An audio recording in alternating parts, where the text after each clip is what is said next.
ranked every Titan shifter from good to evil, and the one who wins the medal for most good in Attack on Titan is Armin Arlert. He's the current inheritor of the Colossal Titan and an absolute angel too. But there's one thing that definitely sets him apart from pretty much everybody else in the show. You see, pretty much all Marleyans hate the subject of Ymir, and the same is true the other way around too. Armin, on the other hand, stands out because he sees Marleyans as people and doesn't want to kill them. Frida Reis is just like him in this way. Before she inherited the founding Titan from her uncle Yuri, you could see that she had the same kind of empathy that Armin has now. I especially saw this in her interactions with young Historia. Frida knew that Historia was being neglected by her mother and took over the role. She taught Historia how to read and how a lady should behave. She is also the reason that Historia is a loving person today. As a child, Historia looked up to Frida and wanted to be just like her, aka a loving and tender person. You think that if I try real hard, I can grow up to be like you? No need!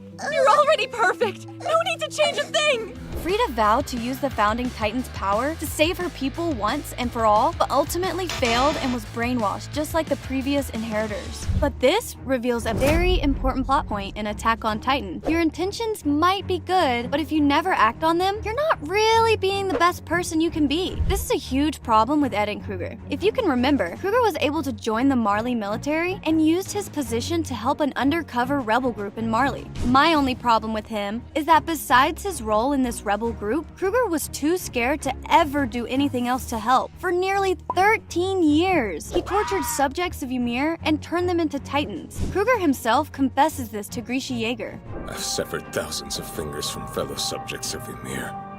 I've created countless Titans, from men, women, and children.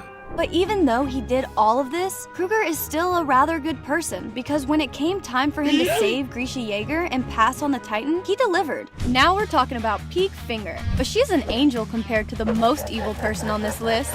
Since she's fighting for Marley, it's easy to categorize her as a bad guy. She supports Marley in their wars and fights extremely hard for them. In addition, she doesn't think that the subjects of Ymir have a chance of survival. Because of this, Pieck never really tries to save her people from persecution.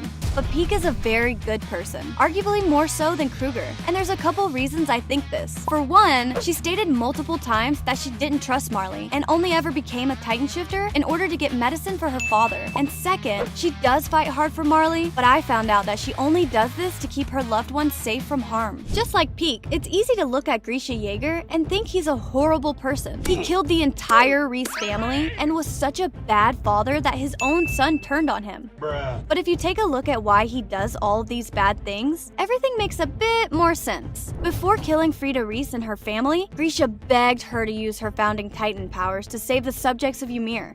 After Frida refused to do anything, Grisha had no other choice but to steal the founding Titan from her. However, I don't think he had to kill her entire family, which is why I'm putting him lower on the list. In terms of being a bad father, it's clear he made mistakes. Grisha forced his ideals on Zeke, but years later realized that he was in the wrong. Okay, now we're getting into some more evil people, but there's still nothing compared to the last person on this list. Reiner's moral journey is actually crazy. Right off the bat, he's indoctrinated by Marley to think that subjects of Ymir are extremely evil people. After 5 years of living in the walls, he realizes that this isn't true and it tears him apart because of the thousands of people who died because of him. Despite this, Reiner still continues fighting for Marley and helps Zeke wipe out the entire Scout military. While this seems pretty bad, Reiner made up for his previous mistakes in a big way. After realizing what Eren is trying to do, Reiner teams up with his former Scout comrades to take Eren down. He also makes it clear to his Scout friends just how sorry he is. Apologizing and then doing your best to fix your previous mistakes makes you a very good person. This is where Annie Leonhardt is completely lacking in my opinion. Unlike Berthold and Reiner, she never shows much remorse for the damage she caused to the people of Paradise Island. In addition, she refuses to try and save the world from Eren when Mikasa and the others need her the most. Annie says she doesn't want to help because Marley has been destroyed, but I think this all points to a deeper problem with her. Since she was first introduced in the anime, Annie has always been a withdrawn and cold individual. In moments of stress, her unstable mentality breaks out and really shows some of the problems she has. You know, Armin, it's nice that I could be a good person for you. For now, at least, it looks like you won your bet.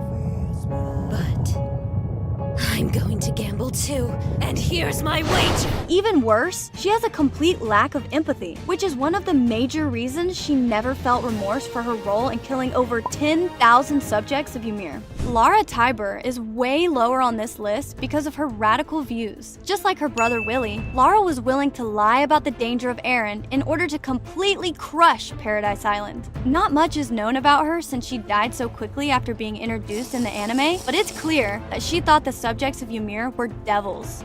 In order to bait Eren into revealing himself, Lara was willing to sacrifice not only her brother's life, but also thousands of Marleyan lives as well. The evilness of the Titan Shifters only gets worse after Lara, and I'm going to be honest, there's a big jump in evilness between Lara and Eren. At the beginning of the anime, Eren started off as a passionate boy who wanted to rescue his people from the Titans. But somehow, as he grew up, he lost sight of this goal. Eren went from trying to save his people to killing over 1.6 billion people. There's only 2 billion people in Attack on Titan, which means he killed 80% of the population. Given that you're at least a little smart, I'm sure this reminds you of a certain German dictator. But here's the thing, everybody thinks that Eren Yeager is the most evil person in the series, but he honestly isn't. While he performed incredibly evil deeds, this was all motivated by good intentions. Eren's one goal is to bring peace to the world. Unfortunately, mass genocide isn't the answer to creating world peace. This guy is the most evil Titan Shifter in all of AOT. But how is he more evil than Eren? Well, Eren at least had good intentions. He wanted world peace and thought he had to destroy the world in order to achieve that. Zeke, however, has completely different intention. He believes that all subjects of Ymir shouldn't exist because the world would be better off without them. Thinking that the world would be better off without an entire race of people is pretty evil. In addition, the gift of life is the most valuable thing someone can be given. Taking away the ability of Eldians to reproduce is literally just eugenics. It's ironic because Zeke always hated his father, Grisha, for trying to force ideals on him. Yet Zeke ultimately attempted to force his ideals on his entire race. Seems like faulty logic. Speaking of faulty logic, click this video right here to find out every single plot hole in Attack on Titan. The first one might just shock you.